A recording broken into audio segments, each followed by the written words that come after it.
Hey, this is Stephen Platinum, your friend in wrestling with Platinum vs. Dynamite from October 14th, 2020. Overall impression of the show. It was a tale of two shows. There was stuff I really liked and stuff I really did not think worked at all. And they happened in just about equal measure on this anniversary show.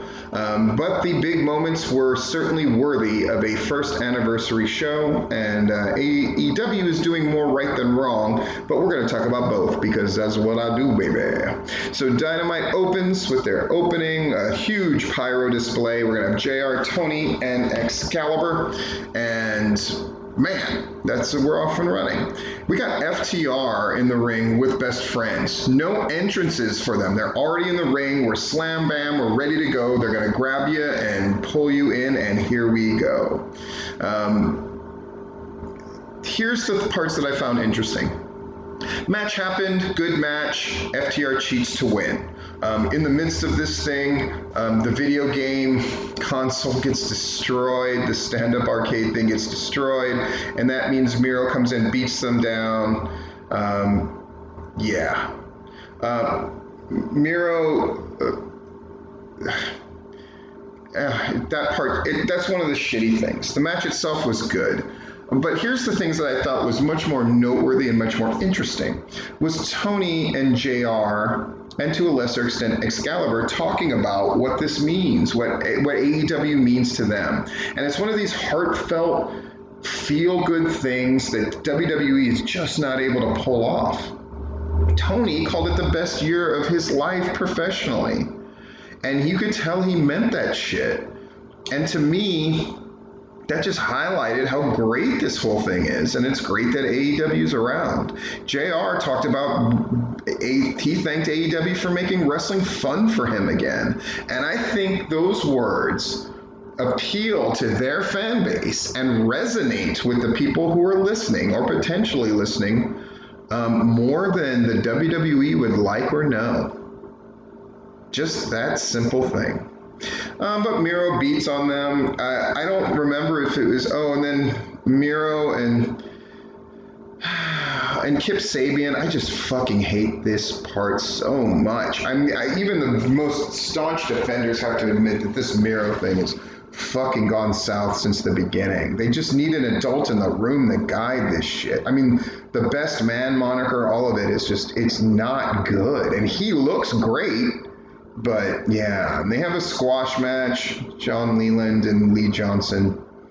And it's punctuated by Miro missing his camel clutch. He's got him hooked, game over. And then he goes to put his hands under the guy's chin and he fucking misses. And again, Steve, what does it matter? But it just highlights the fact that the whole thing feels really slipshod and shitty. And I feel that Miro is pressing, because I feel, even though he would not admit this likely, that he does feel pressure to sort of live up to the hype, and that he must suspect that he's not really being put in that position. AEW, one of their faults, I believe, is they either rush you to the gate, Lance Archer, Brian Cage, where they set up a big thing for you that inevitably you have to lose and then they have to rebuild you, or they go slow burn. And Kenny Omega, I think, is an example of a slow burn, which I have no problem with, except if people feel like they've lost the thread along the way. And with Miro, I can see why bringing him in the way they did would mean that you don't have to immediately give him a world title match and then cause all these problems with the plans you already have set up long term. But I feel like they have already lost the thread with him, without really getting anything out of it as far as a big match.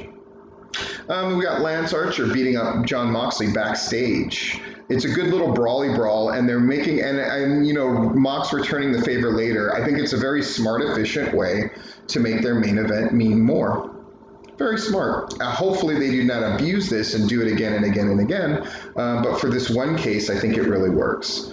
They announced a tournament. The winner of this tournament is going to get a title shot. But then none of these people seem worthy of being in a top 8 tournament. And what the fuck is with all these tournaments anyway? And like the tag thing, this is another negative. Why do all of a sudden the rankings not matter? Are you telling me that the Lucha Brothers, who are facing each other in the first round of this tournament, are in their top 10? Kenny Omega might be. Joey Janela most certainly is not. Cole Cabana most certainly is not. Hangman, maybe as of late. Maybe. Wardlow, there's no way. Jungle Boy, doubtful. And these are the 8 people who are going to compete.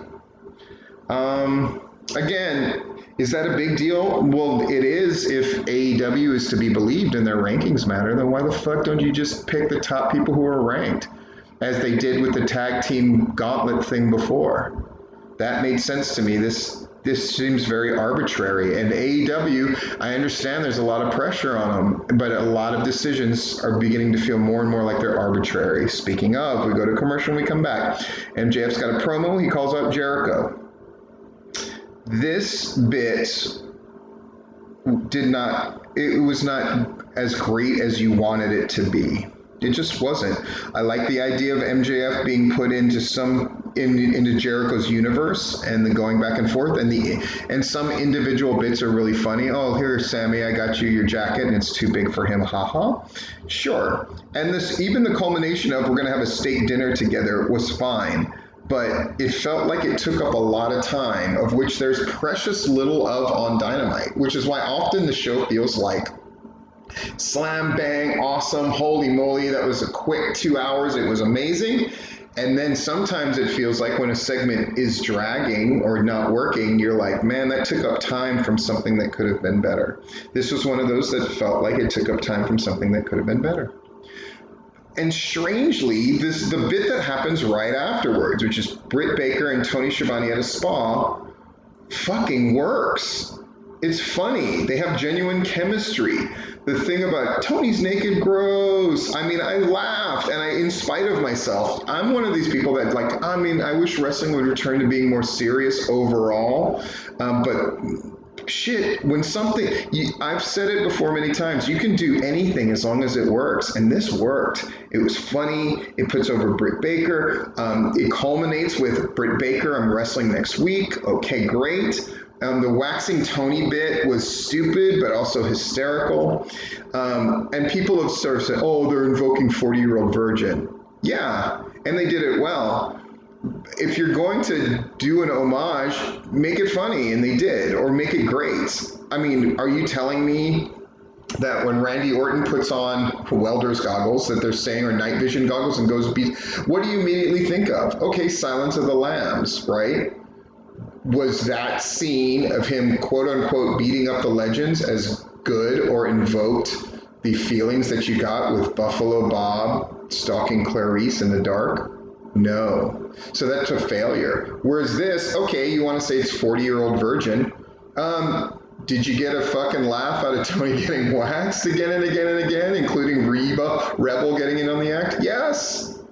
Success. And Tony Schiavone, how great is this fucking guy? I listened to the post show for the first time, and it's just him answering questions. The guy is so personable. And again, his thing that he said in the beginning of, this has been the best year of my professional life. Dude, it's the best thing that anybody said on the whole show. So fucking Tony Schiavone, if you listen to this, just know I see you. And I see the work you did. Even the shit he did hosting that freaking puppy battle royal thing. I said it then when I reviewed it, and I'm sure I'm the only person who reviewed it. Tony Schiavone is really at the height of his game. Just really great stuff. He can even pull off this comedy stuff. And he sells the fact that he doesn't like the Bucks because they hit him. So great, Tony.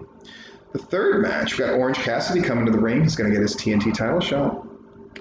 Here's the best use that they've ever done of the split screen with the commercials.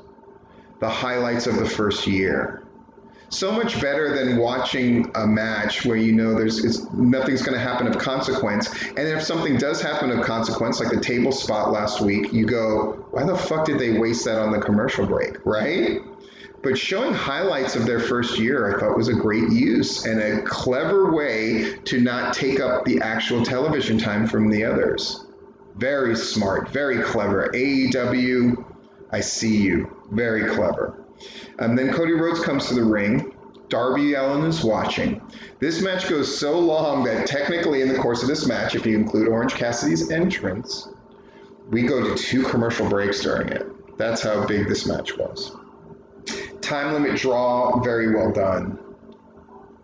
You know, I've said that they should always have a clock running in the corner, that that's something that AEW should do. So cases like this, it would mean more. But you know what? Fuck it. Since they haven't been doing that, they did this as well as they could as far as taking the eye off the ball, but then when it hit the time limit draw, it felt very earned. And of course, they did it to break up Orange Cassidy's obvious pin that he was going to get on Cody. I think it completely worked. The fact that they're going to wrestle each other again in 2 weeks is great because they have time to build it and make you wonder if it's going to happen. Really great. Matt Hardy cuts a promo. You know, for a guy who didn't get seriously hurt, supposedly, boy, he hasn't wrestled since, has he?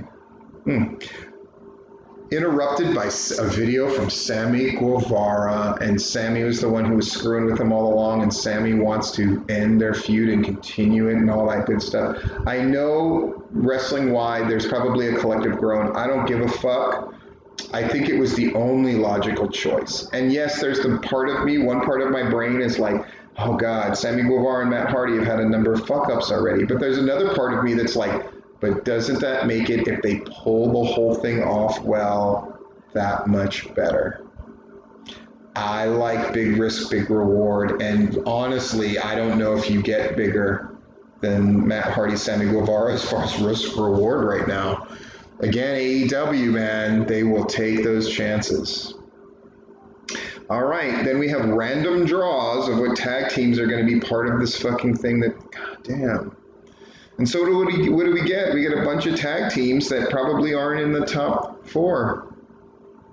Right? Private Party, Dark Order, but not the Dark Order tag team, like one of the sub ones, right? Butcher and Blade and the Young Bucks, who the Young Bucks aren't suspended for continually kicking staff members? Okay. And then they all end up brawly, brawl. Cool. Again, one of those segments that I think, you know, you announced another tournament, and now you're going to have this tournament. It's just, oh man. It's one of the things that didn't work. Things either work or they don't work, and this didn't work. Now it'll probably play out and be great and stuff like that, but it just, everything feels muted more than it should be. Match number 4, Hikaru Shida, Big Swole. Big problems, man. They announced that the main event's going to be no DQ, which makes total sense.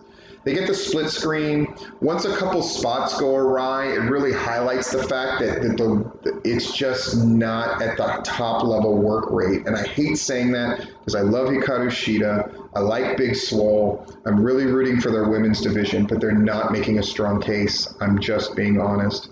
Shida finally rings with the running knee. It felt at times that they were just walking through steps, that it was very choreographed in certain parts. The former great sort of storytelling elements that Kenny Omega would have a hand in feel completely absent here. And I felt like these two were just sort of hung out to dry and probably had too much time. It's too bad. Hopefully we can get the show back on track. In 2 weeks, we get the announcement of Cody versus Orange Cassidy. Makes sense. Eddie Kingston and the Lucha Brothers come to ringside, or they come and they are going to be in the commentary booth. Oh boy. We get a Sean Spears promo about the beef between he and Scorpio Sky, and I like this a lot. Oh my gosh, setting up something, building it on the long term for a match payoff later. Great stuff.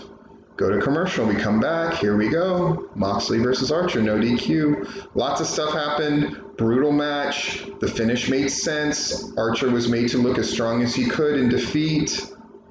And then Lance Archer goes crazy after he loses to the crucifix pin, goes to beat Mox. Eddie Kingston and the Lucha Brothers stop it, and then it's this nice delayed tension. Eddie Kingston's so good on the stick, of course. Praises Moxley, then backfists him and chokes him the fuck out. What a way to go. This completely worked. And it's a show that needed to go out this way.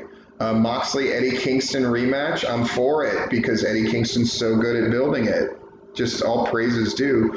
But I would say this show is definitely hits and misses. And again, those cracks in the foundation that I talked about before are not being addressed, and so they're widening. That's not to say great stuff isn't going on, and AEW is a show that I love watching, but these cracks are getting bigger, and they need to be addressed. Anyway, this is Stephen Platinum, your friend in wrestling, with Platinum versus AEW Dynamite from October 14th, 2020.